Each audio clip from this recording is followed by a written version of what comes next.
the fact that that law doesn't go into effect until 2023, that's a big deal.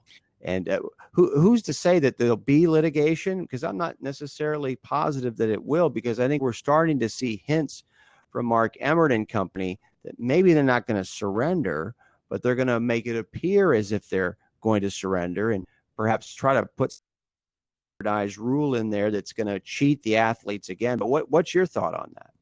I thought it was interesting that, like you said, they're waiting until 2023, because it's sort of like, we're not going to hit you with a tidal wave.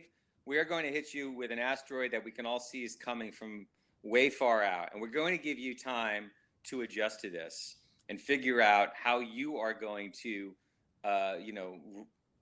maneuver your own organization. What was interesting about the act and the wording of it is that it says the NCAA cannot prohibit these schools or these athletes from appearing in competition because of doing this. So they are telling a private organization how it can run and operate, which I found interesting. And I'm not a lawyer. I don't know how that would work out in a court. Basically, a law being passed on a state level to tell a federal or national private institution what they can and cannot do.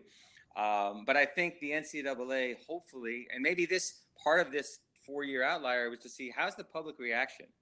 How's that going to work? Or do we have better ideas?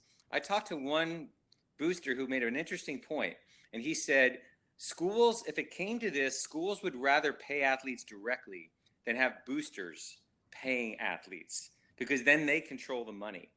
And for whatever good or bad you may think it will be, the nice idea of telling, I don't know, let's say a famous athlete right now in California, let's say Michael Pittman, the wide receiver from USC. It's nice to say, you know what, if there's a Los Angeles-based car dealership that wants to pay you $10,000 for appearing in an ad, that's great. But we all know that's not where it stops. From there, it goes to big-name boosters who would rather spend $1 million on endowing a quarterback position than helping build a science lab, because they can talk to their friends in the Caymans or in Hawaii about that. So you would actually have this potential shift of power where schools like Harvard and Yale could become players again in college football. The irony of that. Yeah. After 150 years, hey, guess what, Yale? You matter again, because you have a gigantic endowment and you have boosters who want to see your school be big again. Yale could become a top 5 school in 10 years if it wanted to.